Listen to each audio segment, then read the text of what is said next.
Muito bom dia, queridos irmãos, queridos amigos que nos acompanham pela aula online da Escola Bíblica Dominical da Igreja Memorial Batista. É uma alegria, uma satisfação estar aqui com todos vocês para mais essa aula. Nós dividimos aqui a cadeira de professor da Escola Bíblica Online com os professores Tito e Ebert. E nós estamos sob a coordenação da professora Sara Mariano. Neste quadrimestre, nós vamos estudar esta revista aqui, ó, Espírito Santo e Você. Você que porventura não frequenta a igreja ainda presencialmente ou está morando em outro local do Brasil ou do mundo, você pode acessar essas revistas pelo Amazon. Né? Lá eles disponibilizam essa revista, excelente custo-benefício lá, para quem desejar, tá? Aí você pode baixar pelo Kindle, fazer a leitura se desejar. Claro que essa revista ela é um material de apoio, mas não é um único material. Em todas as aulas nós utilizamos aqui muitas outras referências que são pesquisadas ao longo das semanas, do mês e assim por diante. Hoje aqui, por exemplo, nós vamos usar muito sermões do Charles Spurgeon sobre o Espírito Santo. Na minha próxima aula eu devo usar o John Stott com o livro do Espírito Santo. Então, sobre o Espírito Santo. Então, são várias referências que nós utilizamos, além principalmente da Bíblia, né? A gente usa aqui a ARA, Almeida Revista Atualizada, para você que está acompanhando aí, às vezes está lendo a Bíblia online, está lendo NVI, não está compreendendo, ou outra tradução. Então, nós usamos a ARA, mas você pode continuar usando a NVI ou outra, tá bom? Pois bem, pessoal, no trimestre passado, nós estudamos Cristologia com base em Colossenses. Estudamos Gálatas também, Gálatas e Colossenses, mas terminamos com Colossenses quando estudamos ali a suficiência de Jesus Cristo, tá? E vimos ali os problemas da igreja de Colossos. Agora nós mudamos completamente, nós estamos entrando numa aula sobre o Espírito Santo. E nós vamos estudar neste quadrimestre o Espírito Santo. A primeira aula, que é a aula de hoje, ela é uma aula onde nós devemos nos preocupar com os conceitos, com o Espírito Santo como uma pessoa da Trindade, Deus Pai, Deus Filho, Deus Espírito Santo. Nós vamos ver que o Espírito Santo não é um símbolo, um mistério que ninguém compreende, que o Espírito Santo é apenas um fôlego, uma experiência, algo místico. Não, nós vamos compreender que o Espírito Santo, assim como temos Deus Pai, Deus Filho, temos Deus Espírito Santo. E os três são um em três e três em um. Então, essa é a doutrina da Trindade. E nós vamos estudar aqui referências bíblicas que mostram que o Espírito Santo fala, que o Espírito Santo guia, que o Espírito Santo se entristece, que o Espírito Santo ora, tá? Nós vamos, portanto, mostrar isso aqui com base na palavra de Deus. E, para a nossa aula, nós começamos aqui com o texto de João 14, 16 a 17.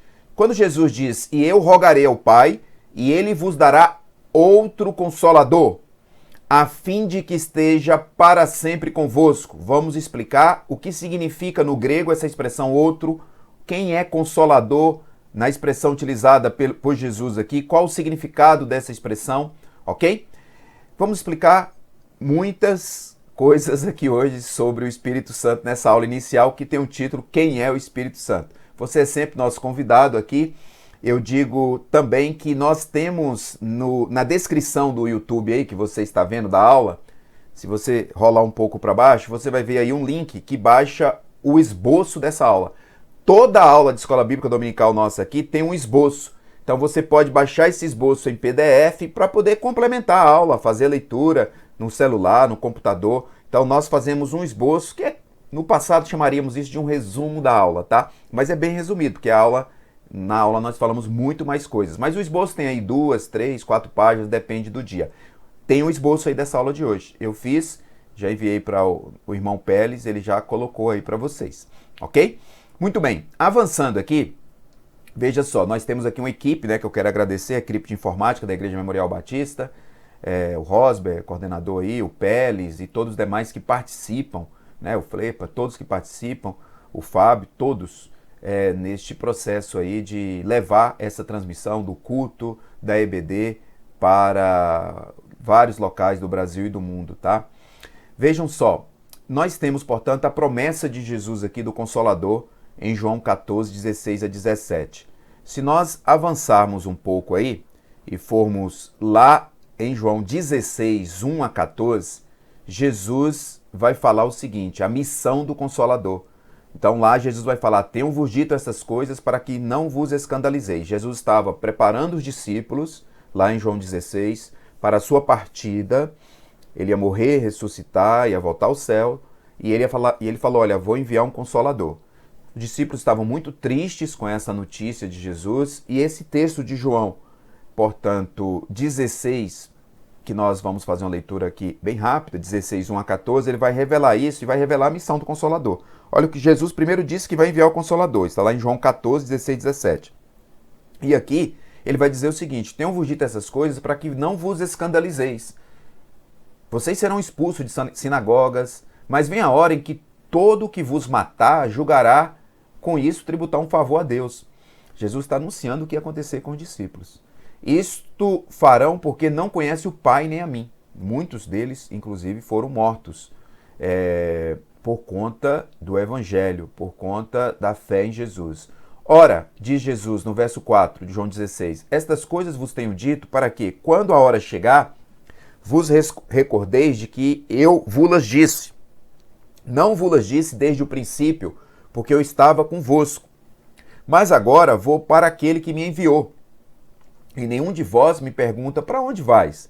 Pelo contrário, porque vos tenho dito estas coisas, a tristeza encheu o vosso coração. Jesus está falando aqui com os discípulos que estavam muito tristes. Mas eu vos digo a verdade.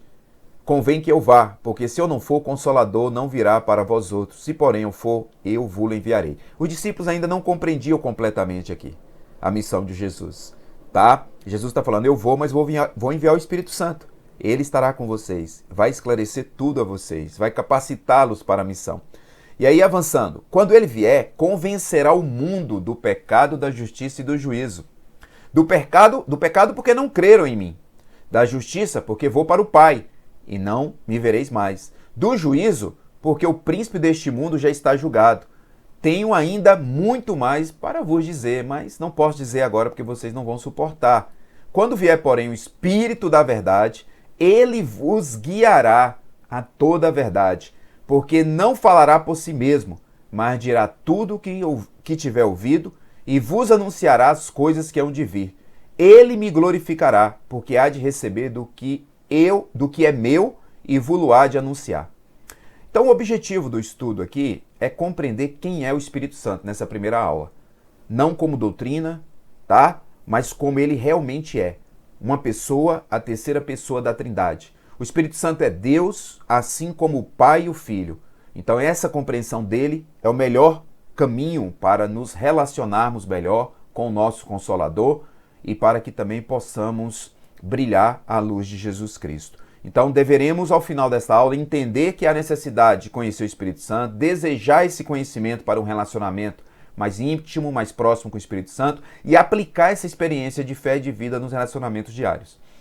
Então, quem é ele? Consolador? Uma pessoa da Trindade? Você sente o Espírito Santo em sua vida? Uma pergunta que eu faço agora para você. Você responde para você mesmo aí em casa, né? Se estivéssemos na aula presencial, que a gente leciona também presencial todos os domingos aí na Igreja Memorial Batista, tá? Divide também a classe. Um dia estou eu, um dia está o professor Herbert, outro dia está o professor Tito.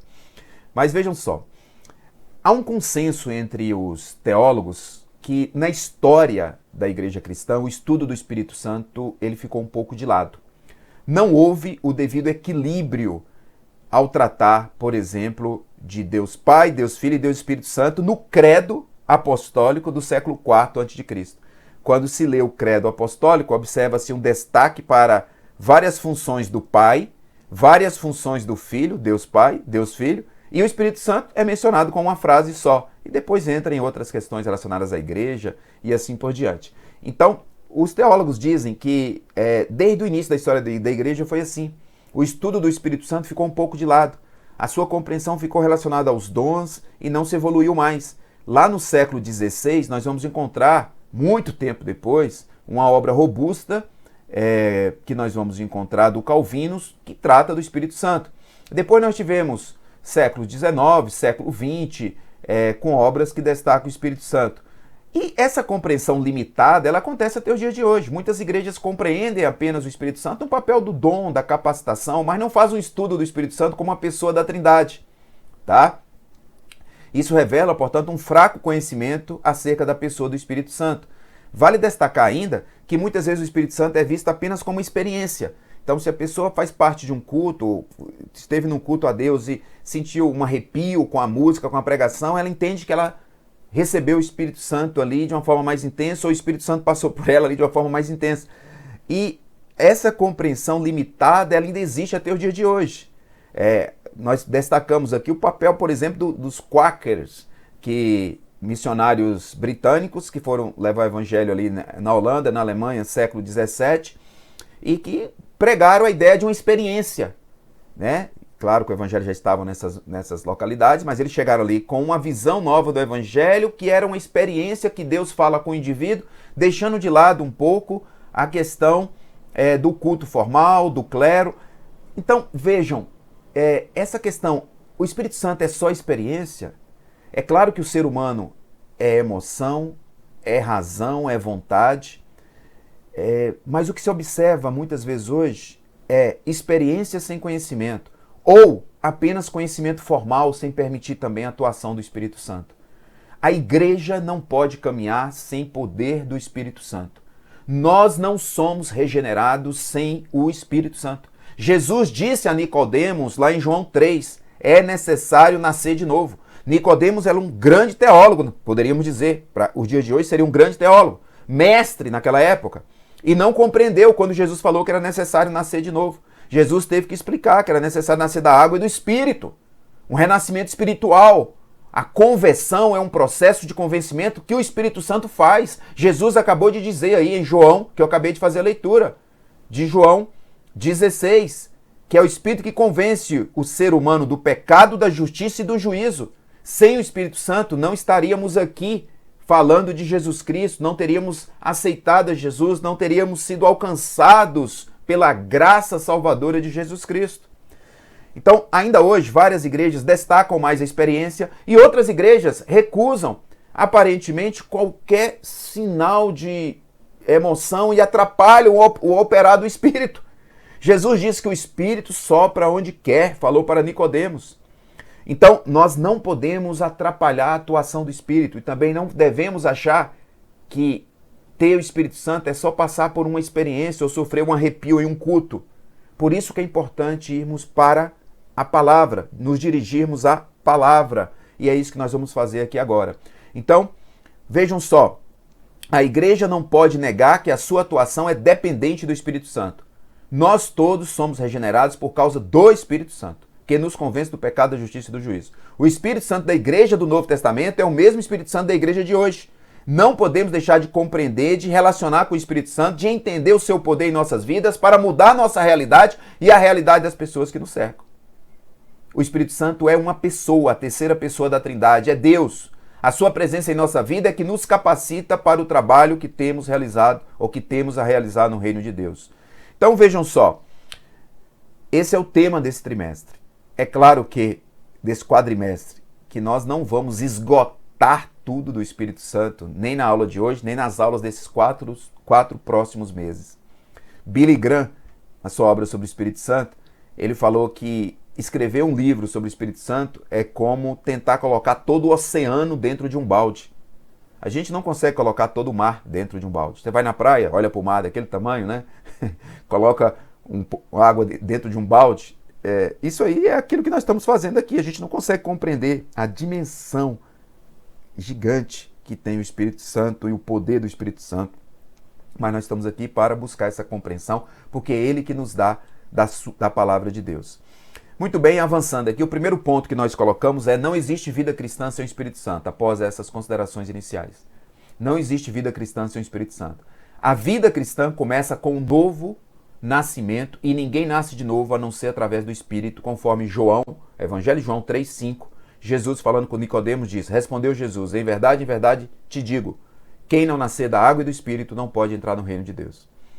Muitos acham que a ação do Espírito Santo, como eu disse, é só uma experiência, né? Muitos acham que é só atuação nos dons e às vezes até com o uso desordenado dos dons sem edificação mútua, como se falar em línguas sem o outro compreender fosse uma ação maravilhosa do Espírito Santo. E a palavra de Deus vai direcionar para dizer que isso tem que ser compreendido.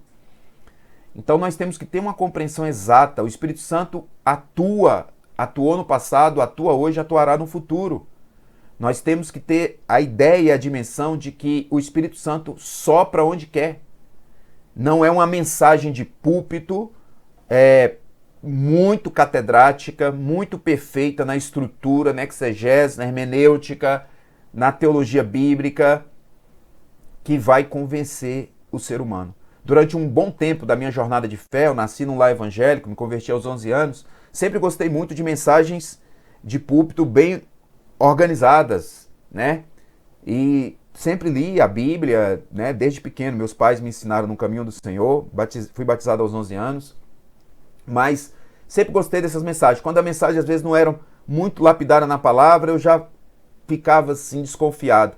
Com o tempo eu aprendi que quem fala é o Espírito Santo. Isso não significa que não devemos ter zelo e caprichar nas coisas da obra de Deus, mas a unção do Espírito é dada pelo Espírito e é o Espírito que convence. Nessa caminhada de fé, fazendo evangelismo, tanto no interior da Bahia quanto lá em Minas, na época da faculdade, indo para várias cidades com a igreja, todo mês, num ônibus, né? A gente ia em um ônibus ou em 2 ônibus, dormia em escolas. Eu vi muita gente pregando o evangelho que às vezes a pessoa nem falava um português completamente correto, mas várias pessoas se convertiam. Porque é o Espírito que convence. E quando a pessoa se coloca à disposição, reconhece seu estado de miserabilidade, de dependência de Deus, ela alcança favor, alcança misericórdia. Nós aprendemos isso no Sermão do Monte, aprendemos isso no exemplo do publicano e do fariseu dado por Jesus no templo. Então vejam, é o Espírito Santo que fala, não é a palavra bonita do pregador. É o Espírito Santo que penetra como flecha no coração da pessoa e a convence. Tanto é que na história dos cristãos e até os dias de hoje, muitos se convertem com o Novo Testamento que encontraram em um lugar e leram em um dia de angústia. Esse é um trabalho feito pelos Gideões Internacionais, eu faço parte. Muitos se convertem dessa forma, outros se convertem no presídio, quando pegam um pedaço de Novo Testamento, às vezes para fazer um baseado e faz a leitura de um versículo, porque o Espírito Santo sopra onde quer, como disse Jesus. Muito bem, avançando aqui, o Espírito Santo é o Consolador. Jesus falou, vou enviar outro Consolador, conforme a leitura que nós fizemos no início.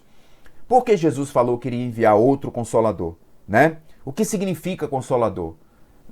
Significa aquele que é chamado para ajudar. A melhor tradução da palavra outro aí é a tradução que significa igual, outro no sentido de igual. Por quê? Porque a palavra usada aí no grego é a palavra allos, A-L-L-O-S, que é uma versão grega de outro com sentido de igual. Essa mesma palavra aparece na parábola da semente, quando Jesus falou da semente que caiu na beira do caminho, de outra semente que caiu em solo rochoso, de outra semente que caiu entre os espinhos, e de outra que caiu em boa terra. Outra semente é a mesma semente, Mateus 13, 4-8. E esse outro aí é allos. Jesus não usou aí a palavra hétero, que também é uma palavra que significa outro no grego. Hétero, de onde vem heterodoxo, heterogêneo, heteronomia. Hétero tem um sentido de diferente. A palavra, o grego é diferente do português. Então, no grego, quando você usa hétero, você está falando de outro com sentido de diferente. No grego, quando você usa allos, você está falando de outro com sentido de igual.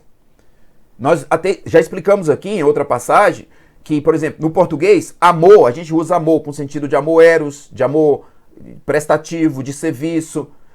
No grego, há 7 palavras para amor. Né? Amor eros é diferente de amor ágape no grego. O Novo Testamento quase sempre fala de amor ágape, ou de amor filéus, que é aquele do irmão, mas o amor ágape é o que mais aparece, que é o amor daquele que se doa em favor do outro. Então, temos que estudar aí com precisão a palavra. Quando Jesus fala, vou enviar outro Consolador, ele está dizendo, vou enviar alguém igual a mim. Ele está dizendo, vou enviar Elos. Portanto, a palavra Alos, portanto, a palavra A-L-L-O-S, que é outro no sentido de igual. Então, Jesus está dizendo aí que o Espírito Santo é enviado para falar o que tiver ouvido da parte do Senhor, João 16, 13 a 14, glorificar o Senhor e receber o que vem do Senhor. Ele tem que necessário e obrigatoriamente ser igual ao Senhor, Jesus. E é como se João estivesse dizendo que o Espírito Santo é outro que é igual. Ele é outro no sentido de ser outra pessoa. Jesus está dizendo, eu estou indo e vou mandar outra pessoa. E, portanto, ele não é o Filho nem o Pai, mas ele é Deus, na doutrina da Trindade. Ok? Muito bem. E avançando aqui, a palavra Consolador, aqui é muito importante. Jesus estava ali como Consolador dos discípulos também. Essa palavra no grego, ela significa Parakletos, que significa, tradução dela, de mestre, de orientador, consolador, de advogado. Então ela tem esses diversos significados. Durante o tempo que Jesus estava com os discípulos, ele era o consolador. Na tristeza, os discípulos tinham Jesus ao lado. Na dúvida, os discípulos tinham Jesus ao lado. Na doença, os discípulos tinham Jesus ao lado. Na tempestade do mar, eles tinham Jesus ao lado para falar e o mar se acalmar. Eles estavam bem acostumados, na verdade. Não é mal acostumado, muito bem acostumados. E quando Jesus fala que vai embora, isso provoca uma tristeza grande. Jesus fala, vou enviar outro consolador.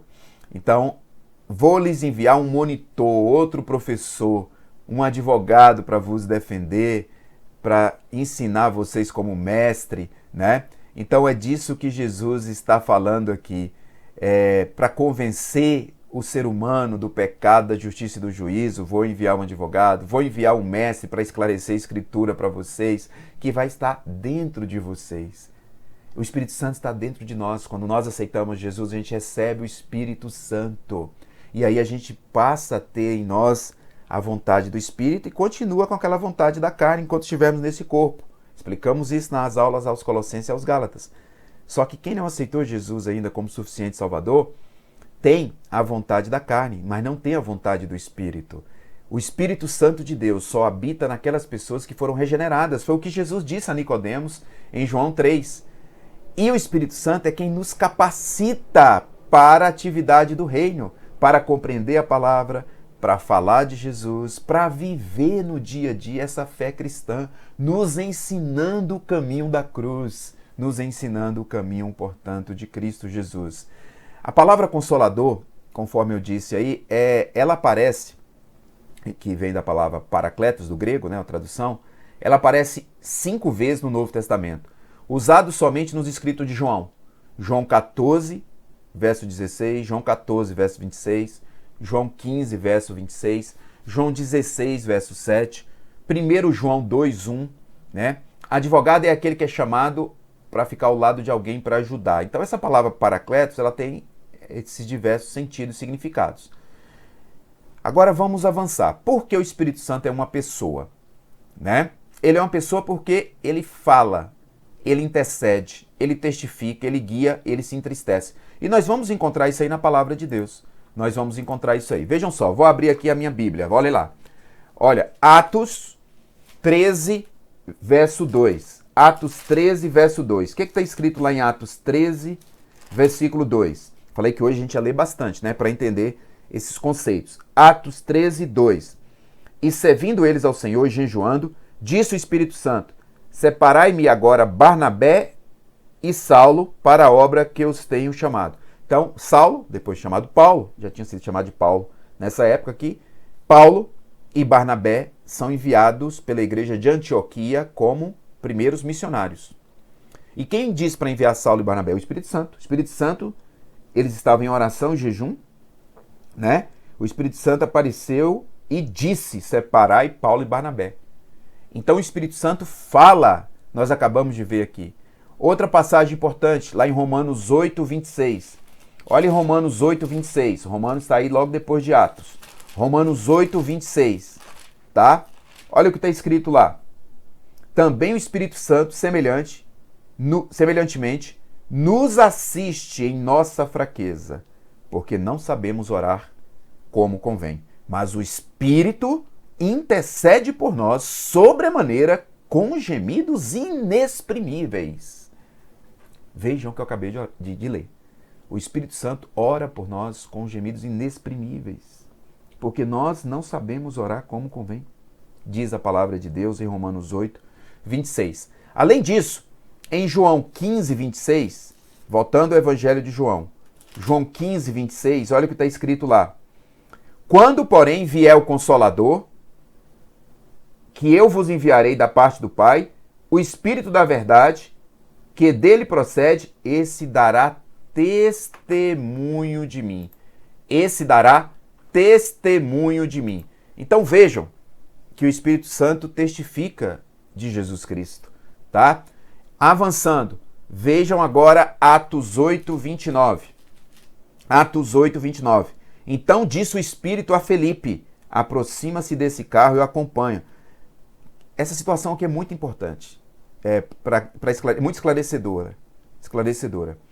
Filipe, a partir do verso 26, um anjo falou a Filipe dizendo, vai para a parte sul no caminho que desce de Jerusalém, tá? Para Gaza, no deserto. Eis que um etíope eunuco, alto oficial de Candace, rainha dos etíopes, a qual era superintendente do seu tesouro, que viera adorar em Jerusalém, estava de volta no seu carro e vinha lendo o profeta Isaías. Então o Espírito disse a Filipe, verso 29, aproxima-se deste carro. O Espírito manda Filipe pregar o evangelho para o etíope, que se converte. A leitura dos versos seguintes aí vai nos mostrar isso. Outra passagem importante, olha Efésios 4:30. Estamos falando do Espírito Santo como pessoa. Efésios 4:30. Tá? Vamos lá. Efésios 4, versículo 30. Olha o que está escrito. Abrindo a Bíblia aqui. E não entristeçais o Espírito de Deus, no qual foste selados para o dia da redenção. O Espírito Santo se entristece. E tem Efésios, lá tem uma passagem de Isaías também que fala do Espírito Santo de Deus que se entristece. Eu vou mencionar daqui a pouco. Então, o Espírito Santo fala, intercede, testifica, guia e se entristece. Acabamos de ver aqui com base na palavra de Deus. Ele é uma pessoa, não é uma ficção, tá? Se esses verbos expressam, portanto, ações próprias de uma pessoa, que conclusão vamos chegar? Que o Espírito Santo é uma pessoa. Que o Espírito Santo, portanto, é uma pessoa.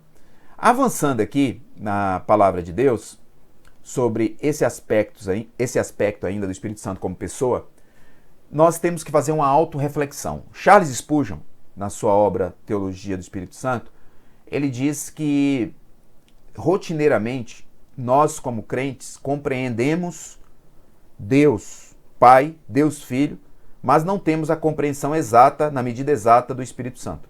Não temos. Ele fala, estamos acostumados a falar sobre a influência do Espírito e seu operar. Estamos aptos a esquecer que ele é verdadeiramente uma pessoa da Trindade. E ele fala, olha, sei que não é fácil carregar em nossa mente a ideia do Espírito Santo como pessoa. Ele diz isso. Porque a gente compreende o Pai, Deus, por seus atos, que abriu o Mar Vermelho, conversava com Moisés, né? Atos na criação. Compreendemos Jesus Cristo como pessoa real, que esteve aqui na terra, operando milagres, que vai sentar no trono, que está no trono, que vai julgar. Agora, não compreendemos adequadamente o Espírito Santo. Parece que suas operações muitas vezes são misteriosas. Muitos crentes enxergam, muitos cristãos enxergam isso, que suas ações são secretas, seus atos são distantes de tudo o que é de sentido do corpo. Porque temos uma dificuldade, às vezes, de compreender o que está além do mundo natural, naturalístico, do mundo ontológico, da nossa realidade ontológica. Queremos ver, apalpar, como se a verdade fosse extraída apenas dos sentidos. E não compreendemos, muitas vezes, as questões espirituais. E quem nos dá a compreensão das questões espirituais é o Espírito Santo. Paulo falou isso aos Coríntios. O homem natural não compreende as coisas de Deus, que elas se discernem espiritualmente. Então, vejam,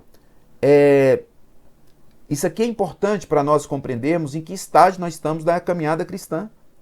Os atos do Espírito Santo são atos de pessoa, da Trindade. Eles não são distantes daquilo que nós imaginávamos, tá? O Deus Espírito Santo não é uma força ativa, uma emanação, uma corrente de algo fluindo do Pai, mas é uma pessoa real, tanto quanto Deus Pai e Deus Filho. Então, muito importante essa passagem do Charles Spurgeon, que está na sua obra Teologia do Espírito Santo, Sermões de Charles Spurgeon, páginas 6 e 7, que eu trouxe aqui para os amigos e os irmãos. Então, esse argumento de que o Espírito Santo é uma pessoa ainda pode ser reforçado. Olha lá em 1 Coríntios 2, 9 a 11.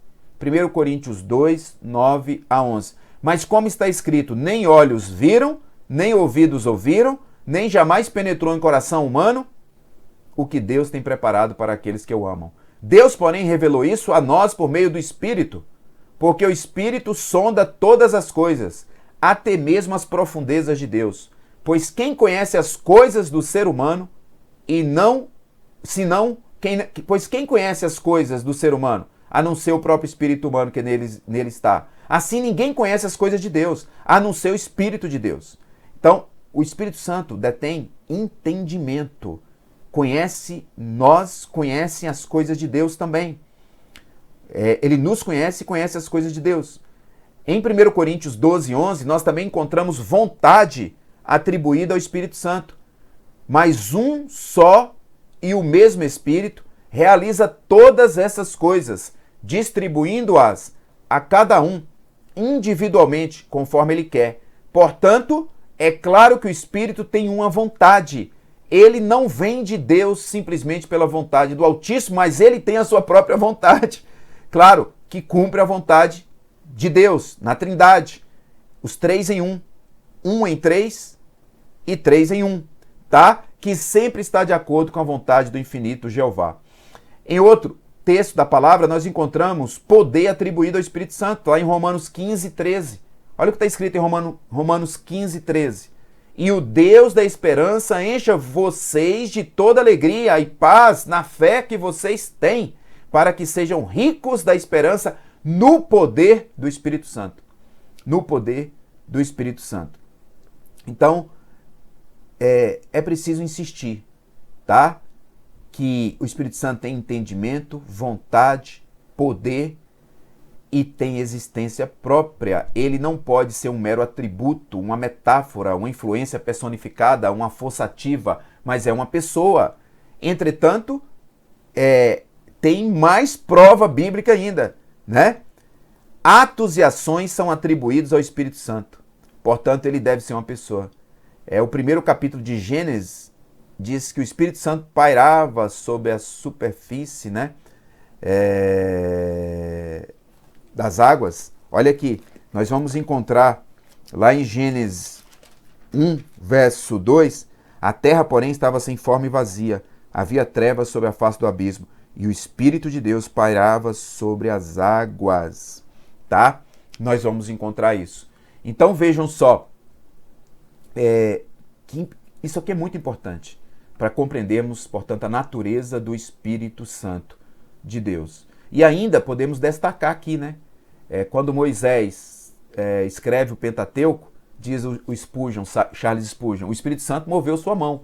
Quando Davi escreveu os Salmos, entrou uma doce música em sua harpa e foi o Espírito Santo que lhe deu os dedos em movimento serafim. Quando Salomão escreveu Provérbios, foi o Espírito Santo também que deixou escapar de seus lábios aquelas palavras. Da mesma forma, o Espírito Santo tocou os lábios de Isaías, né? E qual foi aquela mão que veio sobre Daniel? O Espírito Santo que estava no controle. E quem tornou Jeremias tão lamurioso em sua dor, né? Então, quem capacitou Ezequiel e fez com a águia para voar a elevados mistérios? Então, vejam, o Espírito Santo capacitou servos de Deus no passado, mas é a partir da volta de Jesus ao Pai que ele envia o Consolador, de forma definitiva, para habitar naqueles que se convertem, e não mais de forma transitória, como acontecia no Velho Testamento. Então vejam só, voltando aqui para Atos dos Apóstolos, vejam só, o Espírito Santo separou, disse para Paulo e Barnabé para uma viagem missionária. Então, um atributo não diz tal coisa. Se ele disse, ele é uma pessoa. O Espírito Santo também disse a Pedro, vá ao centurião e ao que eu purifiquei, que não considero imundo, que não considero comum. O Espírito Santo arrebatou Felipe, depois que ele batizou o eunuco. O Espírito Santo disse a Paulo, não entrará naquela cidade, mas vai para outra. É o Espírito Santo que nos fala, portanto, sobre as verdades de Cristo. E servindo eles ao Senhor jejuando, disse o Espírito, Atos 13, 2. Ele intercede, como eu disse, Romanos 8, 26, testifica, João 15, 26, ele guia, Atos 8, 29, e ele pode se entristecer, conforme nós lemos aqui em Efésios. Então, o Espírito Santo detém, inclusive, sentimentos, porque pode se entristecer, né? Que só pode ser, portanto, compreendido aqui como uma pessoa. Muito bem, avançando aqui na nossa aula, nós encontramos também lá em Isaías 63, 10, aquele verso, aquela passagem que eu falei que ia mencionar, mas eles foram rebeldes, falando aqui do povo judeu, e contristaram o seu Espírito Santo, pelo que se lhes tornou inimigo e ele mesmo pelejou contra. Lá em Atos 7, 51, vejam só, homens de dura cerviz e incircuncisos de coração de ouvidos, vós sempre resistis ao Espírito, assim como fizeram vossos pais, também vós fazeis. Então, são passagens que esclarecem mais ainda a posição do Espírito Santo como pessoa. Outra questão importante, o Espírito Santo, ele é Deus. Então, a divindade do Espírito Santo, como um dos três da Trindade, ela está nos atributos. Vejam só, Hebreus 9, 14, eternidade, atributo de eterno. 1 Coríntios 2, 10, atributo da onisciência. Romanos 15, 19, da onipotência. Salmo 139, 7, da onipresença. Gênesis 1, 2, da criação, quando da criação, da imutabilidade. 1 Coríntios 12, 14, da criação do homem. Jó 33, 4. Esteve na morte de Cristo e na ressurreição. Hebreus 9, 14, Romanos 8, 11, respectivamente. Autoridade que é dada a ministros de Deus pelo Espírito Santo. Inspiração das Escrituras, 2 Pedro 1, 21. Autoridade dada a ministros de Deus, Atos 20, 28. E assim por diante. Então vamos lá. Vejam só. O Espírito Santo, né, como eterno. Hebreus 9, 14. Muito mais o sangue de Cristo, que pelo Espírito eterno a si mesmo se ofereceu sem mácula a Deus, purificará a nossa consciência de obras mortas para servirmos a Deus. Então, o Espírito eterno aparece aí em Hebreus 9, 14, tá? Portanto, o atributo da eternidade. Lá em 1 Coríntios 2, 10, da onisciência. Aí poderíamos ler 1 Coríntios 2, 9 a 12, que diz o seguinte: mas como está escrito, nem olhos viram, nem ouvidos ouviram, nem jamais penetrou em coração humano o que Deus tem preparado para aqueles que o amam. Mas Deus nulo revelou pelo Espírito, porque o Espírito a todas as coisas prescruta, até mesmo as profundezas de Deus. Porque qual dos homens sabe as coisas do homem, senão o seu próprio Espírito que nele está? Assim também as coisas de Deus, ninguém as conhece, senão o Espírito de Deus. Ora, nós não temos recebido o Espírito do mundo, e sim o Espírito que vem de Deus, para que conheçamos o que por Deus nos foi dado. Lá em Romanos 5,19 tem a onipotência do Espírito, por força de sinais e prodígios, pelo poder do Espírito, de maneira que desde Jerusalém, circunvizinhanças até o Ilírico, tenham divulgado o Evangelho de Cristo. Paulo falando que era pelo poder do Espírito. Onipresença, lá no Salmo 139, 7. Irmãos e amigos, essa passagem é tão maravilhosa. Salmo 139. Se você não conhece ainda, eu convido você para conhecer. Veja só, Salmo 139, era para ler todo, mas o nosso tempo de aula aqui não nos permite, que temos outras coisas ainda para falar. Mas vejam, se nós voltarmos aqui, 139, 7, e lermos alguns versículos, do 7 em diante, olha o que diz o salmista, Salmo de Davi. Para onde me ausentarei do teu espírito? Para onde fugirei da tua face? Se subo aos céus, lá estás. Se faço a minha cama no mais profundo abismo, lá estás também. Se tomo as asas da alvorada e me detenho nos confins dos mares, ainda lá me haverá de guiar a tua mão e a tua destra me susterá. Se eu digo, as trevas com efeito me cobrirão, e a luz ao redor de mim se fará noite, até as próprias trevas não te serão escuras, as trevas e a luz são a mesma coisa. Então, vejam a onipresença do Espírito Santo nessa passagem. Lá na criação, em Gênesis 1 e 2, nós já lemos que o Espírito estava no momento da criação do mundo e o Espírito de Deus pairava sobre as águas. Lá em 1 Coríntios 12, 14 tem a imutabilidade. Ora, os dons são diversos, mas o Espírito é o mesmo. Em Jó 33, 4, Jó vai falar do Espírito na sua criação.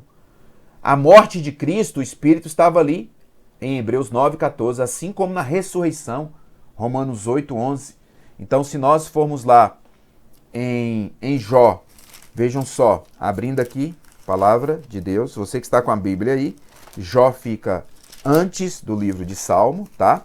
Então, vejam só, Jó 33, verso 4, olha o que está escrito: o Espírito de Deus me fez e o sopro do Todo-Poderoso me dá vida. Já lá em Hebreus 9, 14, vamos lá em Hebreus 9, 14, olha o que está escrito em Hebreus 9, 14, tá? Muito bem, olha aí. Muito mais o sangue de Cristo, que pelo Espírito eterno a si mesmo se ofereceu sem mácula a Deus, purificará a nossa consciência das obras mortas para servirmos ao Deus vivo. E também na ressurreição de Cristo, Romanos 8, 11. Olha o que está lá escrito em Romanos 8, 11. Muito bem.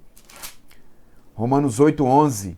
Se habita em vós o Espírito daquele que ressuscitou a Jesus dentre os mortos. Se habita em vós o Espírito daquele que ressuscitou a Jesus dentre os mortos. Esse mesmo que ressuscitou a Cristo Jesus dentre os mortos, vivificará também o vosso corpo mortal por meio do seu Espírito que em vós habita. Muito bem. E avançando aí na nossa aula, o Espírito também está na inspiração das Escrituras. As Escrituras foram escritas, inspiradas pelo Espírito de Deus, conforme carta de 2 Pedro 1, 21, porque nunca jamais qualquer profecia foi dada por vontade humana. Entretanto, homens santos falaram da parte de Deus, movidos pelo Espírito Santo. Em Atos 20, 28, a autoridade do Espírito de Deus, né? Atendei por vós e por todo o rebanho sobre o qual o Espírito vos constitui bispos. Lá também, em 1 Coríntios 6,19, a habitação da Trindade no crente. Acaso não sabeis que o vosso corpo é santuário do Espírito Santo, que está em vós e o que tendes da parte de Deus? 1 Coríntios 6,19. Então, tudo isso é importante para compreendermos o papel do Espírito Santo e o Espírito Santo como pessoa da Trindade, tá? A terceira pessoa da Trindade é o Espírito Santo. No início da aula, nós falamos aqui, fizemos a introdução também, e eu faço um acréscimo. Nós não vamos entrar em debates que não acrescentam, denominacionais acerca do Espírito Santo, com várias linhas de compreensão. Nós vamos trazer os debates teológicos mais profundos, daqueles teólogos que têm, assim, que são mais citados, que são utilizados em seminários, tá? Que trabalham com muito destaque já a palavra de Deus, que são conhecidos nossos aqui, como John Stott, o Spurgeon, vamos falar também do Hernandes Dias, vamos falar de vários outros aqui nas nossas aulas, tá? Mas nós não vamos entrar em debates recentes de denominação sobre o Espírito Santo, se é mais experiência, mais emoção, se é menos. O Espírito Santo sopra onde quer. E ele está em nós a partir do momento que aceitamos a Jesus. Sem o Espírito, nós não fazemos a obra de Deus, a igreja não tem poder, nós não conseguimos fazer a obra de Deus. O poder é de Deus, que se manifesta pelo Espírito Santo que está em nós. Para que ocorra isso, temos que estar envolvidos em relacionamento íntimo, sincero, sem pecado diante de Deus, prontos para servir, reconhecendo o nosso estado de dependência completa do Senhor. Então, o Espírito Santo é a terceira pessoa da Trindade. Isso é importante. O que é a Trindade? Né? O que é a doutrina da Trindade? O que é ser trinitariano? Né? A Trindade é uma unidade de três, do ponto de vista teológico. Tá? Três em um, ou ainda um que é três. Eu posso falar da Trindade chamando Deus, ou eu posso falar da Trindade, Deus Pai, Deus Filho, Deus Espírito Santo. Tá ok? Então, o Espírito Santo é a terceira pessoa da Trindade. Lá em João 4, 24, está escrito, Deus é Espírito. Quando se fala de Deus é Espírito aí em João 4, 24, não está falando do Espírito Santo. Está se referindo à natureza espiritual de Deus e não ao Espírito Santo. O termo espírito, no hebraico, vem da palavra ruah, R-U-A-H. E no grego, a palavra que se refere ao espírito é pneuma. Ambas são derivadas de raízes, cujo significado é respirar. E daqui também que se traduz fôlego, como em Gênesis 2:7. Se nós formos lá em Gênesis 2:7, nós vamos ver essa palavra que foi usada na época no hebraico, lá em Gênesis 2:7, tá? Ruá. Então formou o Senhor Deus o homem, como pó da terra, lhe soprou nas narinas o fôlego da vida, e o homem passou a ser uma alma vivente. E aí também nós vamos encontrar essa mesma palavra em Gênesis 6:17, tá? 6:17, porque estou para derramar águas em dilúvio sobre a terra, para consumir toda a carne, que há fôlego de vida debaixo dos céus. Tudo que há na terra perecerá. Nós vamos encontrar também essa mesma palavra em Ezequiel 37, 5-6. O vento também, que se refere a essa palavra. Gênesis 8:1, tá? Lembrou Deus de Noé e de todos os animais selváticos e de todos os animais domésticos que com ele estavam na arca. Deus fez soprar um vento sobre a terra e baixar as águas. Essa palavra também vai aparecer aí com o sentido de vento, como em 1 Reis 19:11, em João 3:8. O Antigo Testamento geralmente usa o termo Espírito sem mencionar nenhuma qualidade, ou fala do Espírito de Deus ou do Espírito do Senhor. Geralmente é assim. O termo Santo Espírito aparece no Salmo 51:11 e em Isaías 63:10-11. Enquanto no Novo Testamento, essa expressão se torna uma designação muito comum, tá? Para a terceira pessoa da Trindade. Quer ver? Lá em Atos aparece 50 vezes. É um fato surpreendente que, enquanto no Velho Testamento Deus é chamado de Santo de Israel, como no Salmo 71:22, 89:18, Deus como Santo de Israel, Isaías 20:10, 41:14, 43:3, 48:17. Já no Novo Testamento, a expressão santo é usada muitas vezes para o Espírito Santo, né? Para caracterizar o Espírito Santo em sua obra santificadora, na qual Deus se revelou como santo. Então o Espírito Santo é o que faz sua morada no coração dos que creem em Jesus e que os separa para Deus e que os limpa do pecado. Ok? Muito bem, avançando aqui, importante, passando aqui para a reta final, compreendermos que o Espírito Santo é uma pessoa, é Deus, faz parte da Trindade, não é um mero sentimento, não é algo místico e não devemos temer o Espírito Santo. A igreja não pode temer o Espírito Santo, porque Jesus prometeu um Consolador e ele não ia mandar um Consolador para nós ter medo, para termos medo, né? Uma coisa é temor de reverência, outra é de medo. O Espírito Santo, ele é o Consolador, veio para nos ajudar, o nosso advogado, Paracletos, que veio para ser o nosso mestre, professor, orientador. E é ele que nos ensina a palavra, abre os nossos olhos para a compreensão da palavra, é ele que nos acalma, que ora por nós com gemidos inexprimíveis. Devemos ter um relacionamento íntimo com o Espírito Santo diário. O pastor coreano Po Yoon Shu, ele falou que acordava dando bom dia ao Espírito Santo, né? E dormia também dando boa noite ao Espírito Santo e agradecendo o Espírito Santo pela sua jornada. Então, é interessante isso, a compreensão adequada do Espírito Santo para a nossa caminhada cristã, para termos maior relacionamento com ele, para que possamos andar cheios do Espírito Santo e testemunhando do amor de Deus. Ser cheio do Espírito Santo não é só sentir arrepio durante uma música ou uma pregação. É estar envolvido na palavra, na comunhão, sentindo a sua presença, a sua unção, orando, buscando, abençoando vidas, pregando o Evangelho e crendo no poder de cura e de restauração do Espírito Santo em nossas vidas. Em nome de Jesus. Se você ainda não sabe o que é isso, e se apenas tem um conhecimento da Bíblia e não está entendendo muito, é porque o Espírito Santo ainda não mora em você.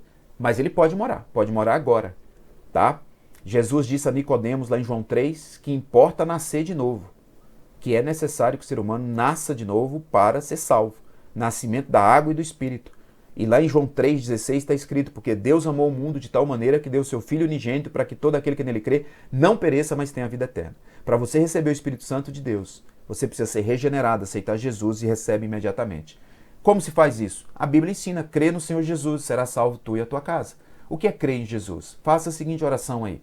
Ó Deus, eu te louvo, Pai, porque Tu és o único Deus que existe. Te agradeço porque Tu enviaste Teu Filho Jesus para morrer na cruz por mim e ressuscitar. Eu creio que Jesus morreu e ressuscitou para pagar os meus pecados. Eu peço perdão por todos os meus pecados e eu aceito Jesus, Teu Filho, como o único e suficiente Salvador da minha vida. Eu creio nele e peço que o Espírito Santo habite em mim a partir de agora. Em nome de Jesus. Amém. Faça essa oração com fé e o Espírito Santo passará a habitar em você. E você deixará de ser criatura de Deus e passará a ser filho, filho por adoção, como está lá no capítulo 1 do Evangelho de João. Que Deus nos abençoe nessa caminhada desse quadrimestre no estudo do Espírito Santo, que será muito bom para os professores e também para os alunos, porque assim caminharemos mais fortes, preparados espiritualmente na jornada de desafios da caminhada cristã. Amém. Deus os abençoe. Um ótimo domingo para todos. Vamos para o culto aí logo mais no templo.